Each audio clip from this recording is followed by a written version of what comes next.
Hey everyone, it's Ron and Maria, back with another edition of Ask Ron. Hey everybody, as we're filming this, it's Wednesday, which is 1 week away from the summit. And in fact, just about this time next week, we'll be sitting in the audience listening to Simmons talk. So I sure hope I'm going to see you there, but we're all running around here with our chickens with our head cut off, and everybody's got more to do than they can get done, and we're just looking forward to seeing y'all down there next week.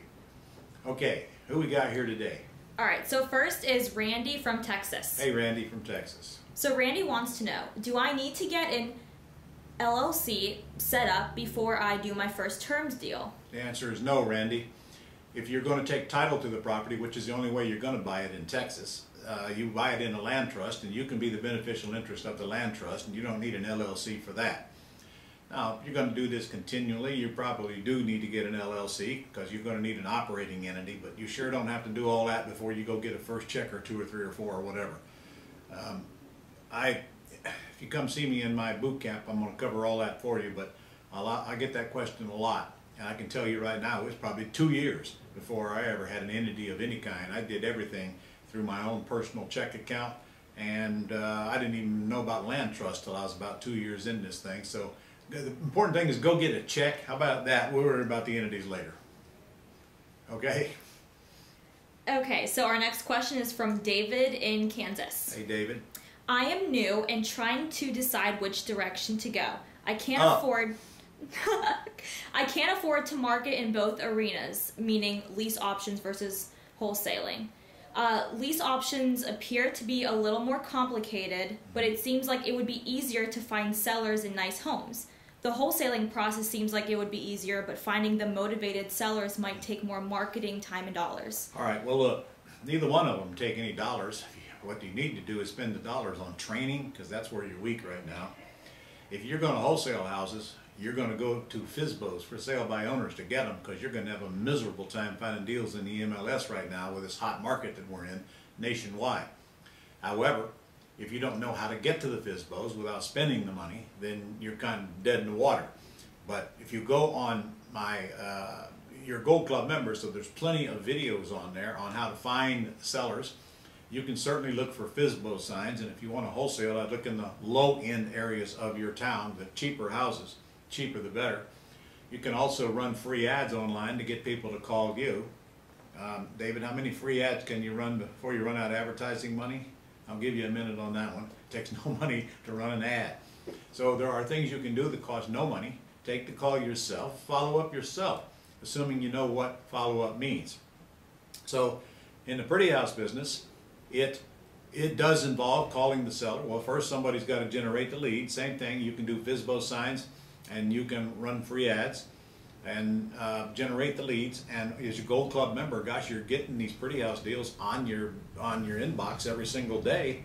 I assume you are. If you're not, go over and turn on the FSBO lead service over to the left side of your membership site, and you'll start getting them every day.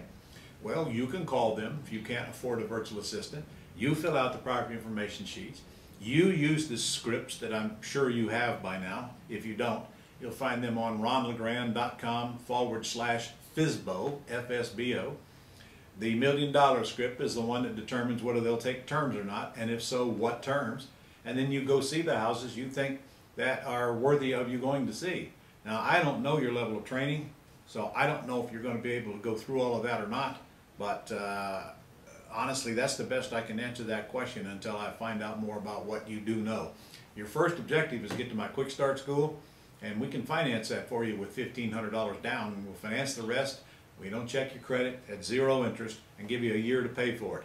That would be the first thing you need to do, because until you get through the Quick Start School, honestly, you're going to have a hard time pulling this off with you're always in the cloud trying to figure out what to do next.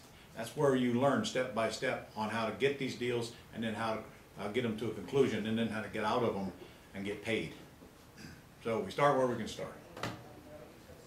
Okay, and next we have Fernando from Connecticut. Fernando. I am looking to buy and rehab a single family house. The ARV is $210,000, purchase price is $105,000, and $20,000 in repairs. This deal has to be cash, so I'm bringing a partner. Is it standard for the person that found the property to get a finder fee similar to a wholesale fee? Yeah, it is, but just make sure that's not much of a fee, because all he did was send you a lead, assuming you did the rest. So it's not worth much. Now, if he had a contract, he's assigning that to you, you know, that's worth 5,000, maybe even 10, but careful what you give away there. If he just sends you a lead, gosh, I don't know what you're going to give him. $500 is plenty, because all he did was send you a piece of information. Your numbers look good if you're buying it for 105, but the partner thing I don't agree with. Look, if you can find a partner, you can find a private lender just as easy, probably easier. Get the private lender to put up the money to buy it and to rehab it. Pay them 8 or 9 or 10% interest. Give them a first mortgage on the property. Why give away half the profit? There's very little difference between a partner and a private lender, except that's what you distinguish because of the words that come out of your mouth. Borrow the money. Keep all the profit. Use a lender, not a partner. Plus, you get to make all the decisions that way, and nobody's in your business. And next we have Ken from Florida. Ken from Florida. I'm in Florida and want to do some deals in Texas. Is registration in the other state required before you can do deals? No. You could have a Florida LLC and do deals in Texas if you want to. There's nothing stopping you. I actually have Florida LLCs with properties in other states, or had all my commercial properties, well, not all of them, but some of them were in a Florida LLC, and they were outside of the state of Florida. Okay, and our last question is from Fernando again. I'm looking to buy a property that the owner had free and clear 5 years ago. Since then, they have gotten a reverse mortgage. Okay. The mortgage balance is $120,000. Yep. The house is worth $325,000. Right. And seller wants to sell it for $225,000. Right. He is willing to consider a lease option. Can I take over his debt, and are there any other risks? Well, did you say he was in Texas? Connecticut. Oh, Connecticut. Okay. If you lease option the house, then the lender can't call the loan due because title isn't transferred. But let me rephrase on that now. Somebody needs to check the documents that the seller signed to the bank, because sometimes the reverse mortgage says if they move out of the house, the lender can call the loan due. And that's one, if the lender found out, very well may call it due. Now that's what they can do. If you are lease optioning it from the seller, then there's really no way the lender's going to find out unless somebody tells them, and you might be able to get a tenant buyer in there and get cashed out of it before that time anyway. But if you take title to it, there's a bigger chance they will find out than if you do a lease purchase on it. There's nothing stopping you from taking title to it. It's the seller that's more in jeopardy than you, because by its nature, a reverse mortgage means that if they don't own the house anymore, the bank has every right to call it due. And again, in my experience, they probably will. Now that takes a long time, don't get me wrong, but make sure if you're going to risk getting into a mess, at least you know what that mess is. And you probably should get someone to read that mortgage for you and lay out all of your options in it. And that can be an attorney, or that can be somebody at a title company, or somebody that just knows what they're talking about. And you can read it yourself. Get a copy of the mortgage and read it. It'll tell you very clearly what the bank's rights are. And that's all we have for this week. That's it. All right.